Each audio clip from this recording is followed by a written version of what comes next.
नमस्कार दोस्तों, आप सभी लोगों का स्वागत है अंकुर फार्मासिस्ट चैनल में।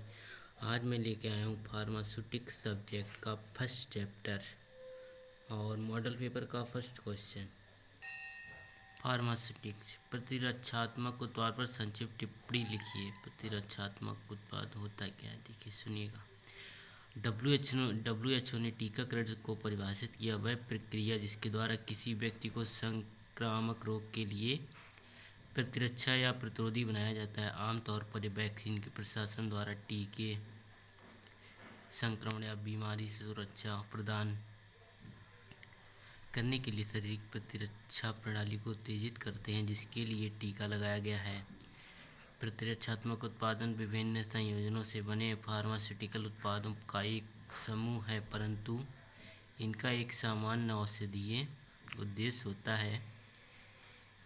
प्रत्येक प्रतिरक्षा कर्मी का उत्पाद ग्रहण करने वाले व्यक्ति की प्रतिरक्षात्मक प्रणाली को संशोधित करने का कार्य करता है, या तो संक्रामक रोग को विरुद्ध प्रतिरक्षा प्रदान करने के लिए संवेदी पदार्थ की जांच करने के लिए वर्तमान प्रतिरक्षा स्थिति को देख सकते हैं।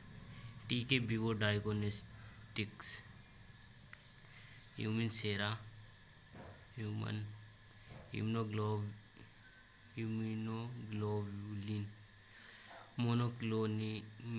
मोनोक्लोनल एंटीबॉडी तथा एंटीबॉडी टारगेट थेरेप्यूटिक्स और डायग्नोस्टिक्स में वर्तमान उपलब्ध इम्यूनोलॉजिकल उत्पाद हैं। समझते हैं सेरा सीरम। आप सभी लोग कॉपी और पेन लेकर बैठिएगा, इसको नोट भी करते जाइएगा, ये इम्पोर्टेंट क्वेश्चन है। सेरा सीरम रक्त में सीरम वह घटक है जिसके रक्त कोशिकाओं और थक्का जमाने वाले कारकों का पूर्ण रूप से अभाव होता है।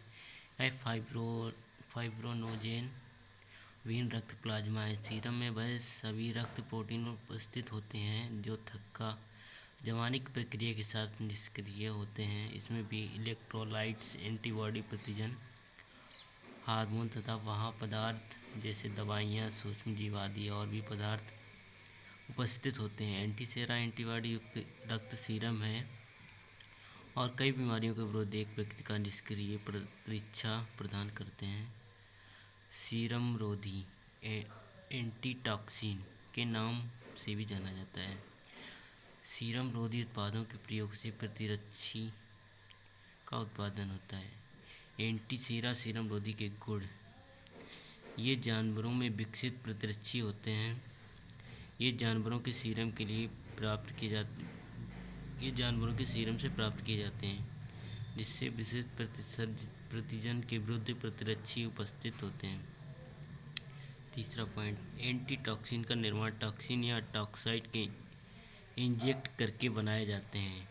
सीरम का उत्पादन, मैन्युफैक्चरिंग ऑफ सेरा, जब प्रतिजन तथा प्रतिरक्षा तंत्र की प्रतिजन संवेदनशील कोशिकाएं संपर्क में आते हैं तो प्रतिरक्षी का उत्पादन होता है। यह प्रक्रम या तो किसी व्यक्ति के विकास के समय स्वाभाविक रूप से होता है। आप लोग मेरे चैनल को सब्सक्राइब भी कर लीजिए और वीडियो को लाइक कर दिए। मेरा चैनल है अंकुर फार्मासिस्ट चैनल।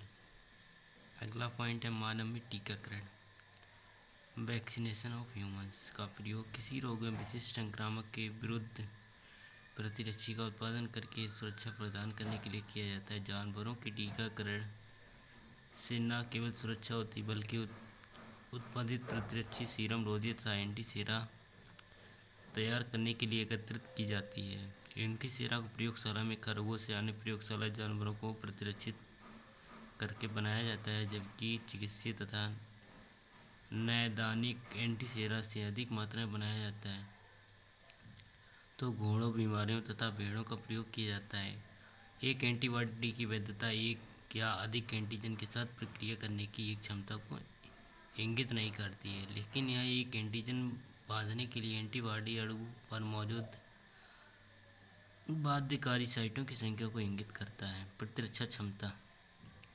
अगला पॉइंट, प्रतिजन प्रशासन मार्ग और उसके चरित्र खुराक रूप पर निर्भर करती है। जानवरों को प्रतिजन अतः स्राव, अंतरक्षीय, अंतरक्षीय, वत्तीय, अंतर्गर्भाशयी या अंतःपेशीय मार्ग से इंजेक्ट किया जाता है। अतः सिरा और अंतर्गर्भाशय कला में इंजेक्ट किया जाता है तो एंटीजन यकृत और प्लीहा में रक्त परिसंचरण के माध्यम से पहुंचता है और विभिन्न लसिका ऊतकों को भी उत्तेजित करता है। प्लीहा वह स्थान है जहां अधिकतम प्रतिरक्षा प्रतिक्रिया मैक्सिमम इम्यून रिस्पॉन्स प्राप्त की जाती है। एकल प्रतिजन के इंजेक्ट करने से निम्न अनुमापक प्रतिरक्षी का उत्पादन होता है। प्राथमिक प्रतिक्रिया उत्पन्न करते हैं, इसलिए प्रायोगिक कोशिकाओं को विभिन्न अंतरालों पर लगभग 6 महीने के क्रमशः प्रतिरक्षित किया जाता है। प्रतिरक्षित मार्ग निर्धारण के लिए प्रतिजन के गुणों को ध्यान में रखना चाहिए। यदि कोशिकीय प्रतिजन का प्रयोग किया जाता है तो कोशिकाओं के निम्नलवन को सीधे इंजेक्ट करना चाहिए। वैक्सीन टीका। एडवर्ड जेनर अर्थात चेचक के विरुद्ध पहला सफल प्रशिक्षण के कार्य को यादगार बनाने के लिए लुई पास्चर ने वैक्सीन का शब्द का अर्थ वैका मतलब काऊ से लिया गया है, क्योंकि जेनर ने चेचक के संक्रमण को वैक्सीनिया काउपॉक्स वायरस से रोका था। एक प्रक्रम जिसके व्यक्तिगत प्रतिजन को जानबूझकर इंजेक्ट किया जाता है, इस परिस्थिति में रोग को उत्पन्न नहीं होना चाहिए। यह प्रक्रम टीकाकरण कहलाता है। टीका वैक्सीन एक जीवित छीड़ लाइव एंटीट्यूड हम मारे गए सूक्ष्मजीव या पूर्वजों या उन उत्पादों को एंटीजन होते हैं। संरचनात्मक एंटीबॉडी और टी सेल प्रतिरक्षा से युक्त एक विशिष्ट प्रतिरक्षा प्रतिक्रिया का प्रेरित करते हैं। टीकाकरण के बाद टी और बी मेमोरी कोशिकाओं की पर्याप्त संख्याओं का प्रभावकारी टी कोशिकाओं और एंटीबॉडी उत्पादक बी कोशिकाओं को उत्तेजित किया जाना चाहिए। टीके या तो वायरल प्रकार के होते हैं या लक्षित रोगजनकों के आधार पर बैक्टीरिया प्रकार के होते हैं। यही था हमारा प्रतिरक्षात्मक उत्पाद पर सचिव लिखे क्या होता है। आप लोग समझ गए, कृपया इसको नोट कर लें। आप लोग चलते हैं नेक्स्ट क्वेश्चन पे। वेरी इंपॉर्टेंट क्वेश्चन है जो मैं आपको बता रहा हूँ।